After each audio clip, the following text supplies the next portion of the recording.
Anyway, this is a video doing two things for me. One, it's this week's video, content-wise. Two, it's actually a substitution for homework for my math and art class. Because two birds with one stone.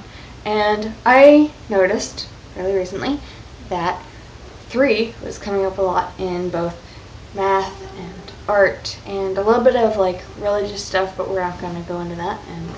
So 3, very important number, and it's common in like every sort of math thing ever, and religion and art, like I just said. More so math and religion, but I found some good art stuff. Here's the math stuff that I do understand what it actually means. In math, anyway, it is a rough estimate of pi if you round down, which, you know, duh, 3.14, and all, I think, number called e if you round up. I don't really know what e is, but there you go. It is also the number of points to define both a plane and a circle, and it's the first odd prime number, the second smallest prime number ever, 1 being the smallest prime number, or 2, I think. I forget if it's 2 or 1. But it's the first odd prime number, which is neat. I don't know if we're counting 1 because 1 is kind of a weird case. The number of sides a polygon can have, a triangle.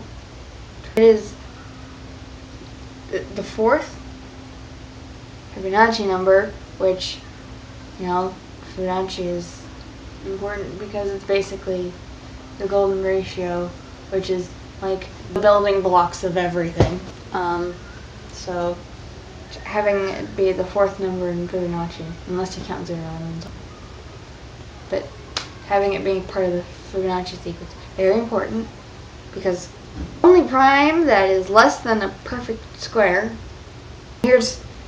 I agree with Pythagoras, is Pythagoras thought it was the noblest of numbers because it rounds up to a lot of, it builds up with a lot of things, and it makes up a triangle, and he really liked triangles. Because of the Pythagorean theorem, Gauss, which I've only heard of through by heart, but you know, by heart's awesome, proved that every integer is the sum at most 3 triangular numbers, which triangular numbers are numbers with, if you represent them as dots, they make a triangle.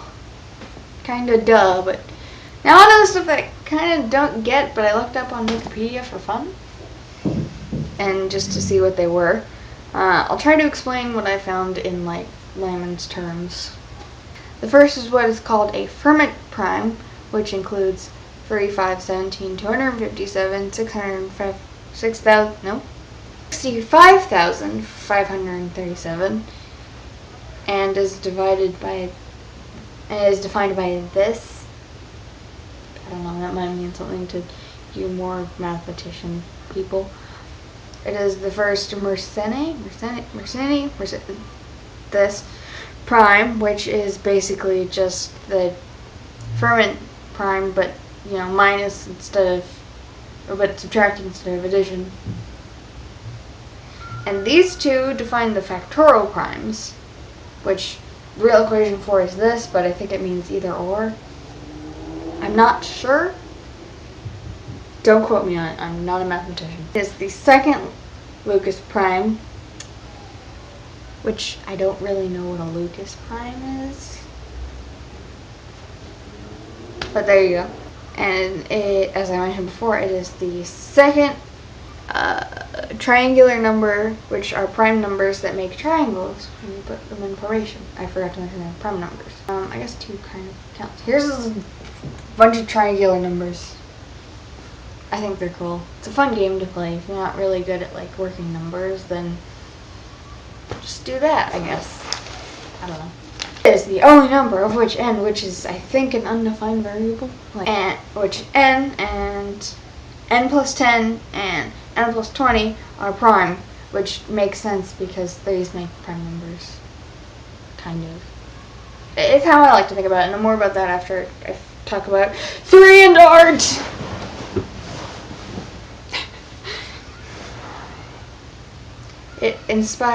According to numerology, it inspires playfulness and happy-go-luckiness. But the rule of thirds is like super important in like really a lot of different genres of filmmaking and stuff, and writing, and just genres of things.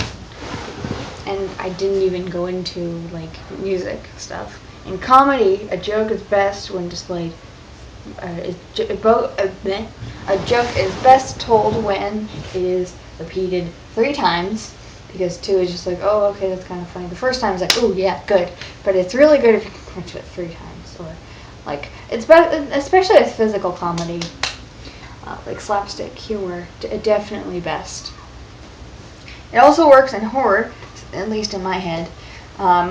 If you scare your audience once or twice, it feels incomplete. They're expecting something. So 3rd time, perfect. 4, it's like they kind of catch on. It's not as scary as the 3rd time. And don't worry, I'm not going to scare you guys.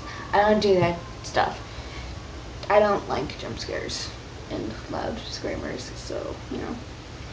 And it is the basis of basic filmmaking, aka the 3-act structure, which is like, most basic films have a 3-act structure.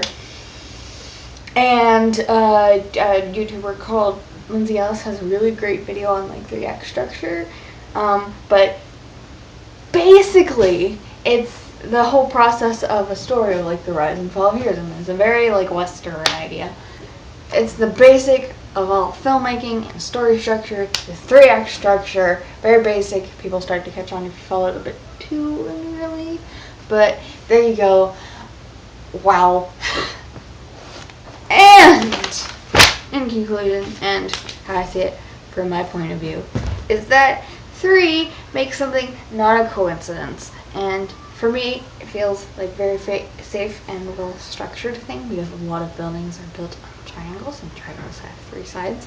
Like if you look like a support beam, they're made of triangles, because they're stapled. And 3 is a very safe and structural thing. It's not too much like 4, which can have like weaknesses, and 1 and 2 are just kind of there, but you look at 3 and it's like the very minimum you need to make any sort of like structural building. And I really like 3, okay? It's like one of my lucky numbers. And Wicca, it is the very basis of everything. You repeat something 3 times, it makes it more powerful. If you are influenced by the number 3, it's also, you're considered very powerful. Things tend to happen in 3s if you believe in theism. And also, if you send out energy, it's gonna come back to you 3 times. So send out positive energy. It comes back to you 3 times. So 3 is really awesome, and yeah, that's all I had to say on it. This was just a little thing for both my math and art class, and also for my regular viewers of the channel. I hope you enjoyed this little 3-scapade. Here, I messed up. Anyway, I hope you enjoyed this. This is just for my casual viewers, and also for making up homework. Hopefully, it's enough. I might fail this class, that will help me. It's going to be very unedited, so I apologize for the inconsistency this quarter. It's been a rough. See you guys next time. What am I doing?